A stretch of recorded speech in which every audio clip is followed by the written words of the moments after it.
Okay, so now to the main event. I saw Dominic presenting some of the content he's going to present today, I think, at the Journée annuelle de santé publique, the public health annual gathering that we have in Quebec.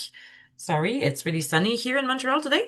I feel I'm like half on the bright side. And I thought it was amazing and it was super relevant to our capacity team and to our colleagues and partners. So I said to Karen, we need to invite Dominic for this webinar. Um, he's a policy scholar. He's an associate professor of transportation and mobility at Université Laval, at the École supérieure d'aménagement et de développement régional. If we translate it freely, it's the School of Land Use Planning and Regional Development. Member of the Center for Research and Planning and Development of the it's Business Network Logistic Transportation, the CIRELT, we call it. It's way less long than this big name. And his research focuses on public transport and mobility policies and their effect on society, individuals, and the territory. He's also interested in interdisciplinary approaches to sustainable mobility, which is totally in line with our team, obviously, right? Where we have geographers, epidemiologists, engineers, public health people, and even doctors. So it's a perfect match, Dominique. I'm gonna leave it to you now for at least half an hour. And I know Dominic has a little cold, so thank you for being here with us. For sure, the English accent is going to be better with a stuffy nose. I think that's the trick, right? So thank you very much for being here, Dominic. All yours. Thanks a lot, Marie-Soleil. I will share my screen, partage, and step two. Okay. So you should be seeing my presentation now. So thanks for the invitation. I'm really glad to be here. As you said, Marie-Soleil, I think we have kindled spirits in terms of what we're interested in research. So I was very happy to say yes. Unfortunately, I'm not at my best today, but I will do my best because I really like this topic. So I'm going to be talking to you about mobility-related social exclusion and my research on that topic, and the links between health equity impacts and transportation modes. So our itinerary for this journey, we will discuss the various factors that may cause people to feel mobility-related social exclusion from the perspective of carless households in Quebec City and in Strasbourg in France. We will also explore the links between health equity impacts and transportation modes through differentiating between equality and equity. It's a very important distinction to make in transport, and when we have to think about that when we make decisions in transport policy. And we'll finally discuss the links between sustainable modes of transport and health and equity based on a short literature review. As we see, my commute from the university campus to my home in the suburbs of Quebec in the the video part of the presentation. So what factors that may cause people to feel mobility-related social exclusion is going to be the first topic that we address. First of all, the results I'm going to show you today, they come from a research that was comparing two different continents, two different cities, the Greater Quebec City area and the Eurométropole de Strasbourg area in France, where it's a comparison because I wanted to compare not orange and oranges, but orange and apples. Basically, Quebec City and Strasbourg have very many things in common, but they're also very different and contrasted. So one is in North America, was in Europe, but also their public transport network is very different. Strasbourg has it was part of the renaissance of the tram networks in France, and it has a very modern overall tramway network, whereas Quebec City is a bus-based public transportation network, soon to be, we hope, with light rail. Things are finally moving forward on that front, but when I did this research, it was purely a bus-based system. And in terms of sustainable mobility, Quebec City is putting all of its eggs in public transit. That's where the focus was. Now with the new mayoral shift, we've made it in strides in active mobility, but at the time of the research, it was purely public transit. Whereas in Strasbourg, Strasbourg is the leading city for cycling in France. It has bicycle highways. It has really good transit network.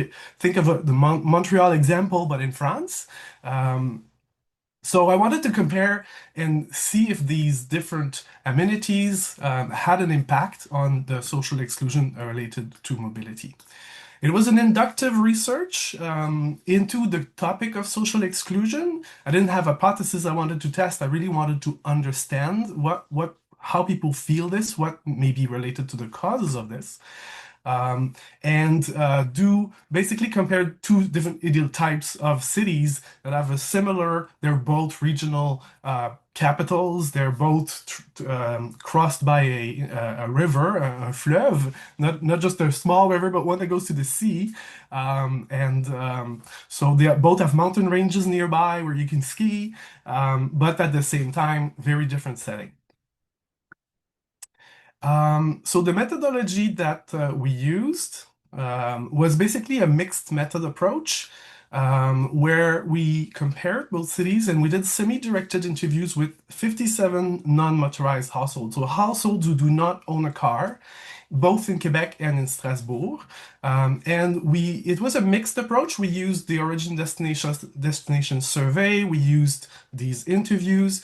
We used qualitative discourse analysis, but we also used lexicometric analysis, which is a statistical approach to analyze what has been said. You'll see some of the results from these different methods. Um, it might seem so it's a qualitative approach in terms of there's only 57 people, but it was a very diverse group of people with all the different kinds of households, single people, families with children, people being roommates together, couples without kids, of various revenue levels as well. And when you look at it, 57 hours or 30 hours of interviews for Quebec City turned out to be 157,000 words. So when you do the statistics, it's a lot of things. It's 221 pages when we transcribed the interviews just for one sample, the one in Quebec. Similar numbers would be in France. So it allows us to get also a quantitative aspect from this really qualitative material. So, what really is mobility-related social exclusion? And I always use this visual of like the black sheep in the family because it is related to that. So, we use the definition of Gagnon and Saillant, two sociologists from Université Laval, who define social exclusion as an intolerable situation or an unfair condition, the exclusion of individuals and groups that are deprived of their rights, of the security, of access to certain goods, and basically of full participation in our society, recalling the existence of boundaries and divisions in a society that claims to abolish them. And when you think about this global social exclusion phenomena, you can imagine links between social exclusion and transportation and mobility because it's about participation, it's about being able to access the territory, and the transportation system through exorbitant costs, very too high a cost in terms of money or in terms of time, will affect our participation in society and our accessibility to the territory. So there is a link between the two, and that's really what I wanted to explore and better understand what may cause this social exclusion. Um, why is this important? In the 21st century, we live in a society that's been said to be under an injunction to mobility. We don't have a right to choose. We must be mobile to participate in society. With Zoom now, we have maybe virtual mobility where we don't really need to get out of our office to meet with people, but regularly to go get your goods, to go have services, to meet people, and to work, we often have to move. Both France and Canada are in the top 10 in terms of number of cars per inhabitants. So high car penetration and high car dependency. And in Quebec City in particular, we have a really high prevalence of highways. We're second only to Calgary in terms of highway kilometers per inhabitants in our city. And we lack, as I said in the beginning, of a mass transit alternative to the car. We have the buses, but they're bus bunching. They're not the most efficient. But both and lots of jurisdictions are in this sustainable mobility paradigm where policies really want to make an indent on this car dependence and want to move to a more sustainable way of transportation. So, in this context, we were wondering, does that exist? Is there in Quebec City and Strasbourg, two rich Western societies, this social exclusion link to mobility? And unfortunately, yes, in both cases. I give you here an example of a quote from Joanna, who's 64-year-old living in Sainte-Foy near Quebec, well, in a neighborhood of Quebec. She says, yes, it happens to feel that they really weren't thinking about me when they developed certain policies. I am part of a minority. So unfortunately, as I said, I was able to find people in both cities that were definitely feeling socially excluded and unable to do what they would like to do in terms of participation because of mobility. There was a fewer number of them in Strasbourg, proportionally compared to Quebec City. As I say, it's not quantitative, but it was definitely present in both cases, but seemed to be more exasperated in Quebec City, and that could be related to the better alternatives that are provided in Strasbourg. Some people don't have a car by choice for values, for saving money, for being better for the environment, but some people also don't have a car because they can't. They can't afford it. They're unable to drive for physical reasons. So there's different situations, but we have a diverse group of them. But unfortunately, people, even that have chosen not to have a car, will tend to feel socially excluded related to the mobility because of not having one. Another example, it is also present in Strasbourg. We have Gervais here, who's 43 years old, who said, people are afraid of cars, which I can understand. I managed to impose myself. I can free myself from the pressure of cars trying to run me off the road, but there are so many who dare not, and I can understand them. So, you feel like you're not even allowed to be on the street. Some behaviors of other motorists are definitely making you feel bad for being there and using the space, which is public space. So it's, yeah, it can lead to this feeling of social exclusion. So then I'd like to present you the results of this research, which show us different causes of mobility-related social exclusion. I would like to thank the Social Science and Humanities Research Council of Canada, who funded this research, and the Laboratoire de Sociologie Urbaine of the École Polytechnique Fédérale de Lausanne, who also funded this research. And I will present the causes in a non-hierarchical order, in the order they appear. So they're not really prioritized, and oftentimes they appear many times and they interconnect.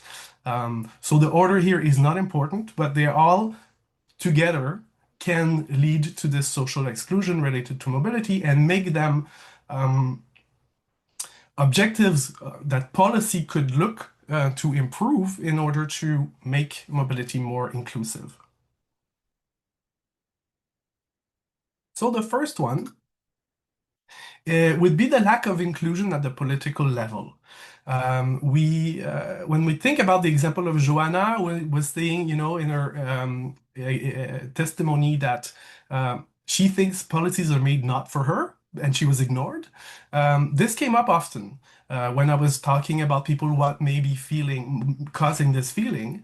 And many examples abound. Like, for example, for this new light rail that we're building in Quebec City, the public participation, the public consultation was made in an area where no buses run at night. So if you don't have a car, you can't even go tell people you want this tram because there's no way to get there for you to participate. Or, oh, I spoke up, I went to the consultation and everyone laughed at me.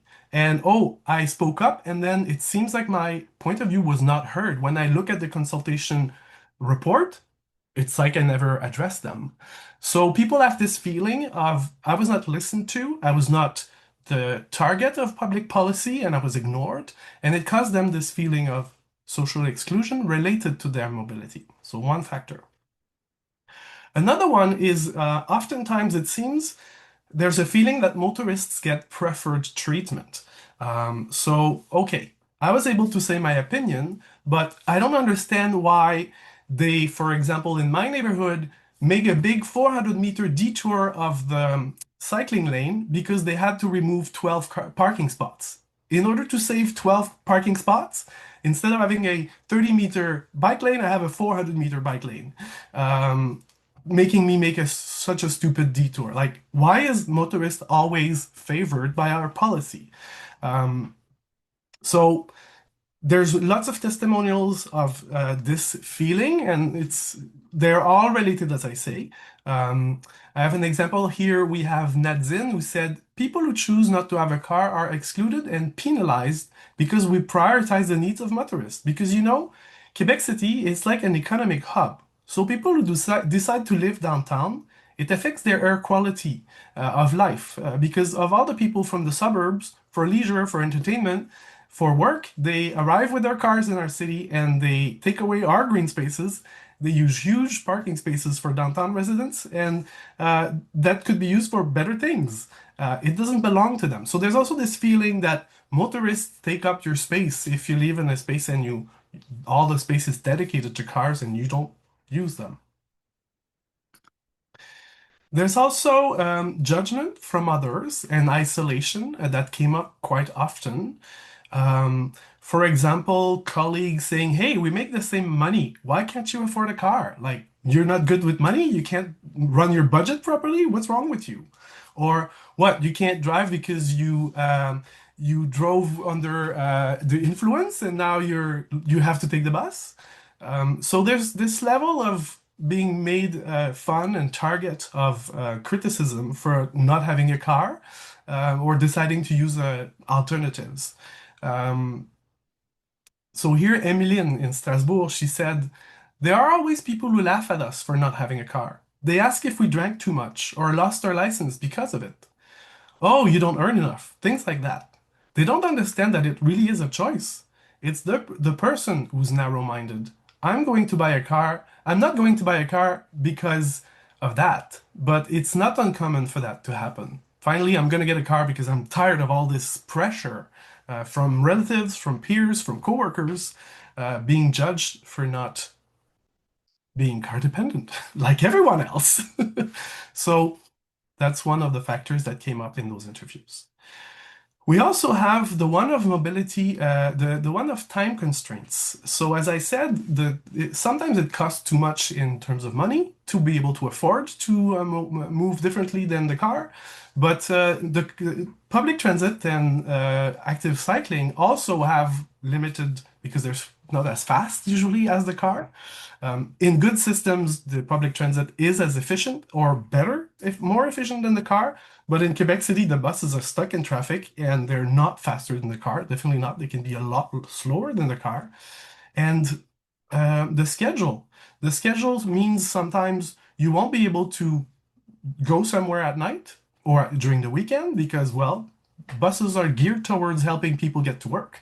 But for other reasons, that's not their priority, and buses don't run as often on weekend, or sometimes some buses just don't run.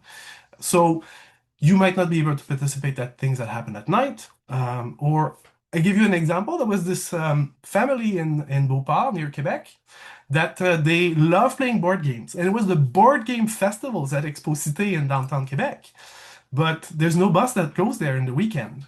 So instead of going to this big event where they could meet with game makers and other people geek about games, they just played board games in their kitchen because there was no way they could participate in this event.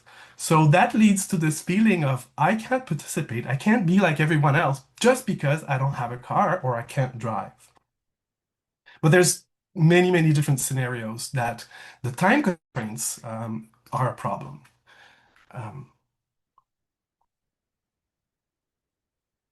Um, there's also linked to all these different issues a problem of territorial accessibility. Not only it doesn't run all the time, but public transit also doesn't go everywhere. Same thing with bus lanes, not bus lanes, cycling lanes. The network is not going everywhere, and Quebec City is a very hilly city, and sometimes the steep incline makes it really hard for most people to bicycle anywhere. So this lack of alternative creates this problem of territorial accessibility where people will decide no longer to pursue some activities just because they can't access them anymore. Um, I give you here Martine, a testimonial from an interview in Quebec City. She's 55-year-old and she said, sometimes, yes, we feel excluded because sometimes we can't go to places we would like to go. Like Wendake, for example, the cinema. The cinemas in Quebec City are all at junctions of highways and without public transit and really dangerous to get to by bicycle. And so cinema, or it's a doctor appointment where the doctor is far away and the buses don't go there and you have to walk for hours to make it to the doctors. Things like that. Um, because yeah, we in Quebec, we don't choose where our doctors will be. The government assigns us a doctor that will be in our area. Mine is 30 kilometers from my home. Fortunately, I have a driver license and I can drive, but it's not given to everyone. And so there's activities like accessing nature, doing leisure activities, sports, skiing, these type of things, where you just cannot do because it's not possible to get there. So with all, you can see the different causes that are interrelated. There's different and various scenarios where you can feel this social exclusion just because of your mobility. There's also one example here that was particular to France. This was not discussed during my Quebec City interviews, but in France, the car is compulsory for work. It so happens that employers will judge you having a driver license, that you're not responsible enough to save the money and go through the process of getting your license, or owning a car. They sometimes equate both. So in a scenario where you want to just go flip burgers at McDonald's, which is downtown Strasbourg in a pedestrian area near a tram stop, you can't because you don't have your driver license and they won't hire you. This was very often the case where people said, "Oh, I lie to employers and I pretend I have a car during the interview so I can get the job." And then sometimes people have gotten fired because they realized they didn't have a car, even though you don't need the car for the job. So this is a big problem in France. Fortunately for us, not so much in Canada. Maybe it's just that all employers in Quebec City assume that everyone has a car, because how would you live without one? Maybe. I didn't go test that scenario, but this is a case that can lead again to mobility-related social exclusion. There was this other aspect, which with some of my examples I've already alluded to, is the aggressive motorist behavior.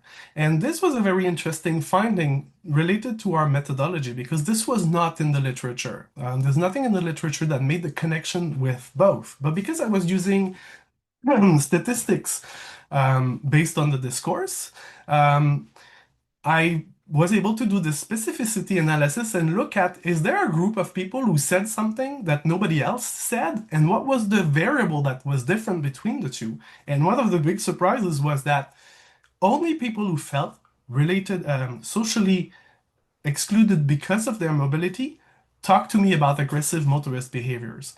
And I didn't have any question anywhere that would trigger a response discussing aggressive motorist behavior. But when the statistical correlation is like 0.0005%, so there's a really strong correlation between feeling really socially excluded and discussing this problematic behavior of motorists toward other road users, um, which causes you to rethink, am I really participant in the society? Am I really welcome? And can I really be included if I'm not allowed to use public space? I give you here a testimony from Mireille. She's 34-year-old, living again in Beauport, near Quebec, in a suburb. I cut across Louis XIV road under the viaduct. And that's the most dangerous part because when I come back, there's a motorway entrance and exit, which means that I keep going straight. but they turn to get onto the motorway. And it's a risk every time for my life. We're invisible to these drivers. But I think there's even a war going on between cyclists and motorists. It doesn't take long, less than a minute, but every time you wonder, am I going to make it? Like feeling that your life is in jeopardy because you're trying to get to work and earn your living, because of a highway access on your way to work. That would, if you want to, highways are not easy to traverse if you're using a cyclist. You have limited crossing points where you can go underneath them. And so she doesn't have a choice. This is the only route that makes sense to go where she's going, but it's very dangerous. And she feels stressed every single time. And this causes this mobility-related social exclusion. And finally, we also had one of the factors which was unique to Quebec City, which is our trash radio. So Quebec City has very horrible, and Marie-Soleil is also from Quebec City, she knows, really horrible radios that casser du sucre, I don't know the English expression, but that always are talking against and always being disrespectful of public transit users, cyclists, and even encouraging in their hate speech to behave dangerously towards cyclists, pedestrians, and buses. So there was a talk radio, for example, with a call-in session where you could call, but if you were able to cut the bus and prevent it from going into its bus lane, then you call the radio and brag about it. And people were calling regularly to say, oh yeah, the bus was stuck in traffic with us because I prevented it from going on its separated highway lane. And things like that. And so this came up often in Quebec City that, oh no, I feel that people are aggressive towards me, but it's all because of the stupid radio that can't stop talking against us and against any public transportation investment. I made allusion to our tramway project. It's been up and down and up and down. The trash radios are so strongly against this project. They keep on making crazy statements of why it won't work and why it's a waste of our money. And it's just really hard to talk with them in terms of facts. They live in these alternative facts, and they are very popular. And so that's part in Quebec City of what can cause mobility-related social exclusion. So these were the factors, but we also looked at other things that are not necessarily related to the behaviors and to our land planning and the way our transportation network works, but also individual characteristics. And the level of revenue also did have an impact. So there's obviously no numbers in these graphics because they're based on qualitative analysis, but you can see that there's a bigger prevalence to having this feeling of being socially excluded when you have less revenue. So the people who were with the poorer people in our sample, they had two-thirds of them basically felt that they were socially excluded because of their mobility, whereas maybe one-third of the affluent people had this feeling. So not precise number, but there seems to also be a connection to the resources that you have. And to demonstrate that, we can just look at what so the statistical analysis of the discourse showed us that there are words, and particular words, that only certain of these three revenue groups talked about when talking about their general mobility. And we'll start with the first one, which was the poorer people, the poorer third of the sample. They were mentioning a lot of times they're the only ones who were talking about the bus. They were also mentioning that it's difficult, that it's complicated, that they wait a lot, that particularly they don't go to the cinema, as I was thinking in Quebec City, it's really hard to get to the cinema. And some of them were mentioning the bicycle maybe as an alternative. So that's what they were discussing. But when you look at the people who were in the middle of the income level, they were talking about, well, sometimes work is more hard, or oh, I can't ski anymore, or oh, the weekend trips I could do, I just can't do anymore. But oh, going to the hardware store is more complicated, but you don't have the same kind of things that the previous group was saying. Um, and if we look at the most affluent group, well, there you can see also a big difference. Yeah, for shopping, sometimes it's annoyance, or, we just use the tram, it's okay, but, I can rent a car if I really needed to. Or, I'm a member of the car sharing, communities, communato is part of my routine. If I need a car, I just rent one. I don't own one, but I can use it. Well, of course, if you're in the less affluent group, you might not be able to afford even the communato or car sharing services. So the answers were also interestingly quite different between the two. So now we go into the second topic I wanted to address with you, which is the link between health equity impacts and the different transportation modes. And this is a question that's important for transportation because we make decisions in transport policy that will redistribute access to transport, where, how often, what kind of service, comfortable, crowded. These decisions have a big effect. Um, and there are, if you want to be fair, there are really different ways to look at distribution of resources, and they're all fair. One is based on efficiency. So you allocate the resource according to the contribution of different people. So if we say there's three guys that share a pizza together, they're co-working on a project and they're hungry, so they get a pizza. But one person paid for the pizza, one person paid for the drink, and one person that had no money and didn't pay. If you wanted to be efficient and allocate according to the resources, the person who paid for the pizza would get 4 slices, and the person who paid for the drinks would get 2 slices, and the person who didn't pay would get any slice.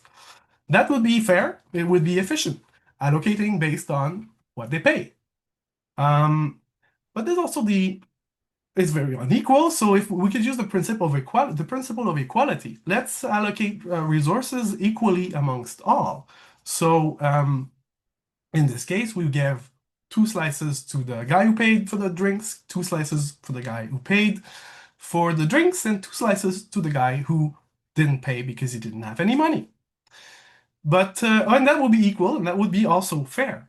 But there's another third way to think about fairness, which is equity, which would allocate the resources according to the needs. Because what I haven't told you yet is that the person who hasn't any money also didn't eat breakfast because he's completely broke and didn't have food at home and didn't have any ways to get food. So he's much more hungry than the other two. And if you wanted to allocate in an equitable fashion, you would actually give that person who's very hungry 3 slices and 1.5 slice to the other two because they're not that hungry. They had breakfast. He didn't. So while being always fair in a way, they have completely different results in terms of the distribution. And to illustrate that, if we think about transportation, if you do equality, basically you give everyone the same thing. So, okay, we have one standard bicycle and we give this one standard bicycle to everyone, and now we can have a bicycle network that's being used. But for the person who's in a wheelchair, that's not very helpful. She can't use the bike. For the dad, it seems the bike is a bit small. For the mom, it's perfect. And for the little kid, it's also too big. But it's fair. We've given everyone a bicycle, and now everyone should be able to participate in cycling. But if you distribute with equity in mind, then you give to everyone what they need. So, hey, we have an accessible bike that she can use her arms to pedal with, and so we make that available to the person who's with disability. We bigger bike for the dad because well he's taller, he needs it, and then a smaller bike for the kids because that's what they need also. So just shifting the way you think about things has very different results in terms of even transportation.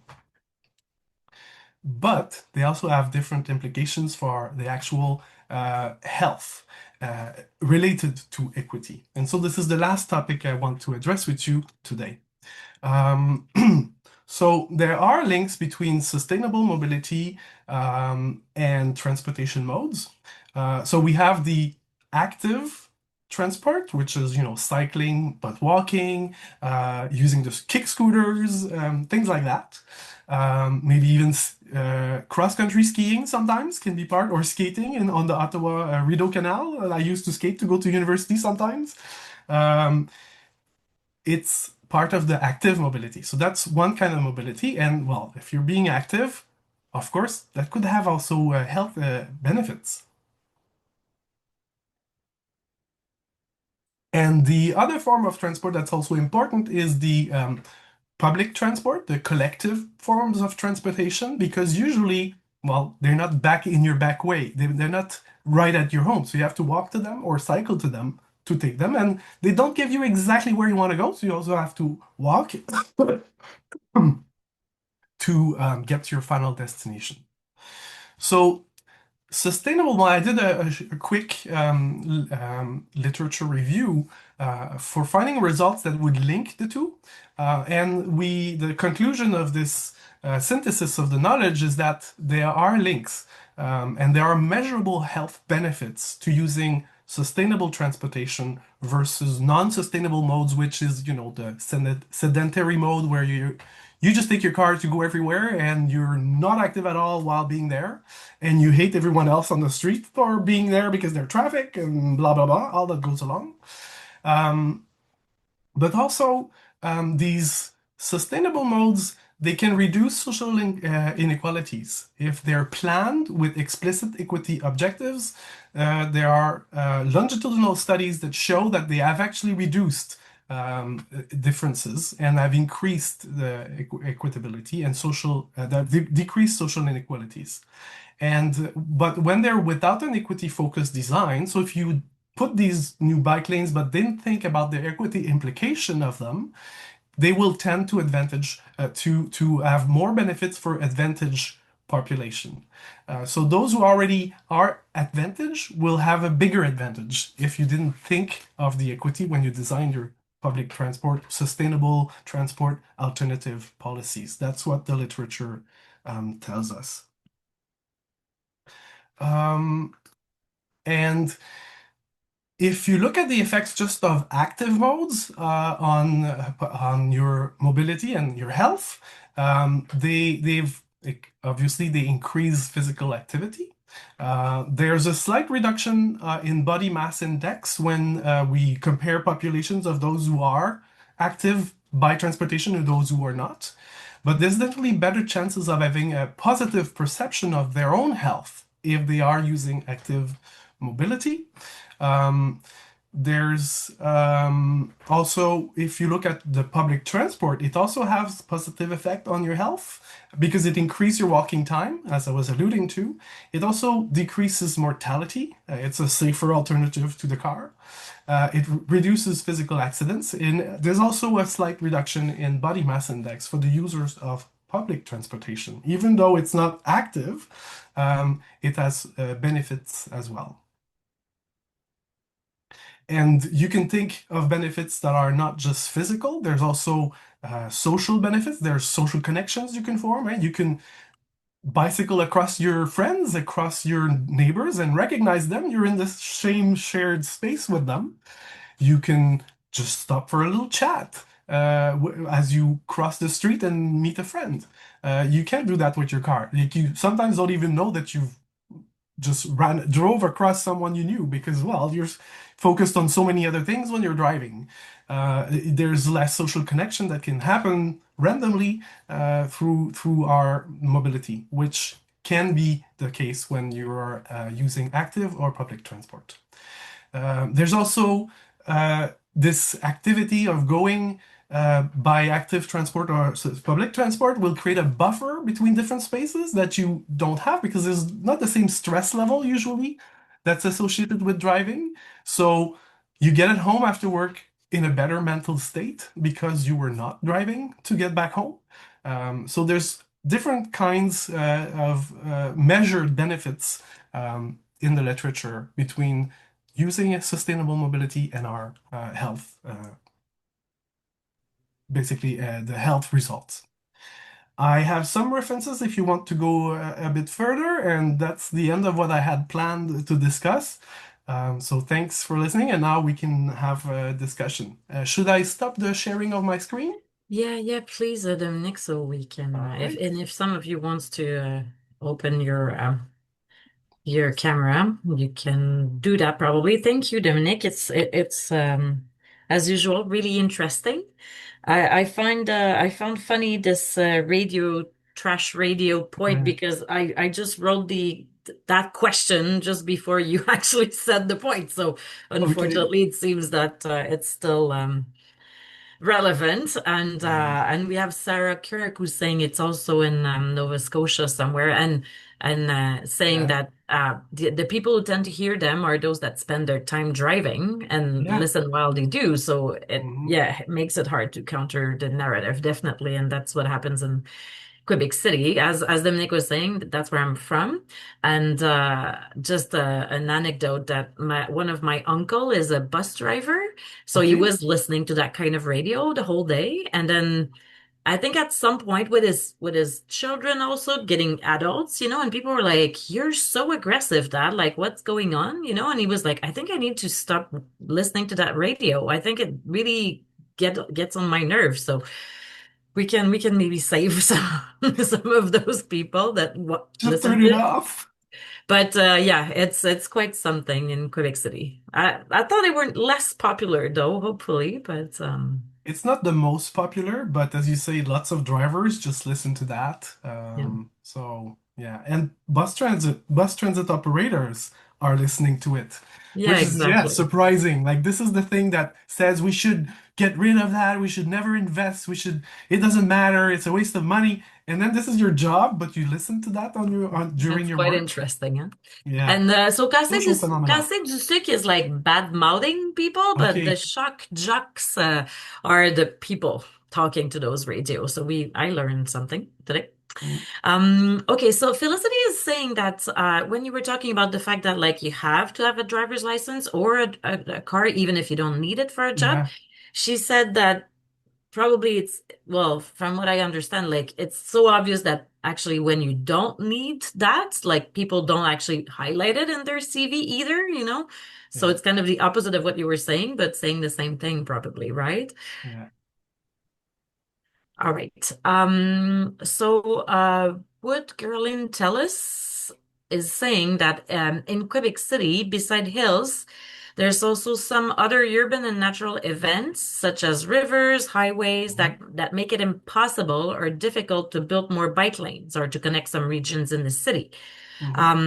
Based on what you did in Quebec City, um, hold on. Users of protected bike lanes reported having some difficulty times with motorists who don't respect normal speed or urban trails, on urban trails even, bad behavior towards them, etc. So this is going along what you were saying already, probably, right? Mhm. There's been a lot of improvement in Quebec City between the time where this research happened, which was 2017, and now. I think things have gotten a lot better as you know that while I was telling you what we're going to discuss about, you saw so many different kinds of bicycle infrastructure on my way. I cycle 25 kilometers between home and work, and it's 1 kilometer of it is not protected. Everything else is just very good infrastructure. Not the best, but definitely so much better than before. And it's also more efficient. They've timed even some of the lights so that it has shortened my ride by 10 minutes Hmm, that's a without lot. changing. Yeah, just because it's so much more efficient in terms of not waiting at every other red light. So they in some north south and east west corridors, they've actually if you're just cycling your normal pace, you will have much less red lights. Big efforts have been made, and a lot more people are cycling. And the more people are cycling, the more it becomes normal to share the space with cyclists. So if I were to redo the study today, I think it would we would see an improvement in terms of the number of people who feel socially excluded because of these behaviors. They didn't disappear, but the fact that there's more infrastructure that is shared probably and it's of course an hypothesis, but I think it's definitely improved. Interesting. Yeah, they have a fairly strong biking, cycling network plan right now Hmm. that will unfold in the next few years. So Yeah. it's kind of exciting for this city that do need to get out of the core-oriented. It's quite a sizable city for that to me anyway. So okay, Felicity is asking, did you look into the impact of being a new immigrant on social impact or any other equity segments beyond income? Actually, no, I didn't have in France. It is really complicated to get ethical approval Mm, for asking this kind of question. In Canada, it's okay, but I didn't gather that information. Um, Quebec City is very homogeneous, much less today in 2026 than in 2017, but still, I would say the vast majority of the people I met were French, Canadian, Budlen kind of people. Um, I did have a few that were not from here, but there were not enough people for me to like, statistically do anything about it. So no. And just the other for the Quebec City, no, because it's a small group. And in France, they were more diverse, but I couldn't ask. It's really complicated ethically in France to get approval for that. So yeah. yeah. Well, along the same line, Megan is asking how you found your participant, the recruitment that you Mhm. got, because it's hard to find those socially excluded people often, you know. Yeah. And if In you both call them that cases, way, probably they wouldn't resonate with them, you know. no. So, So can I you use tell us a a bit about recruitment? variety of different methods, but in particular, I worked with ONG, community groups who are. There was a group that was uh, working to get social-based tariffs, not tariffs, but social-based fare Fair, for the fair. bus in Quebec City, and so they through Facebook, I found them. I said, "Hey, I'm doing this research. Do you know anyone who would be interested?" So another group was defending the rights of public transit users. So they also announced my research. But I also, in public places where there's like a bus stop that's very a lot of people go to, I've put signs with little thing they could get my phone number. So I've recruited in, and I always asked how they participated, and it was an array of different things. So also just regular Facebook through the people I knew in Quebec and through friends in Strasbourg. People I was doing my PhD with were from Strasbourg, so it was their network in Facebook that found friend of a friend of a friend who didn't have a car and wanted to participate.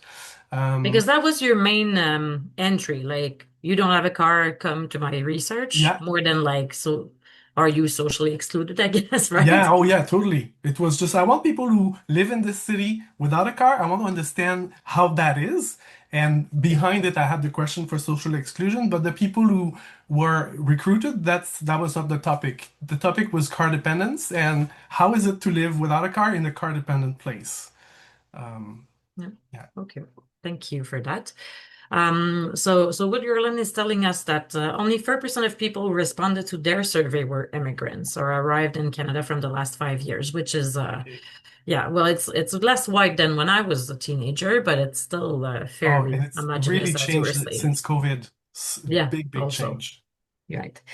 Okay, maybe one okay, I'll give myself the last question. I think there's no more in the chat, but it's a hard question, Dominic, but I really want to have your thoughts on this because I found it really interesting, especially at the end in terms of equity and the importance for our policies, transport policies, obviously, but even territory policies to have that in mind when, so how can we get this message to the people writing the policies now, you know?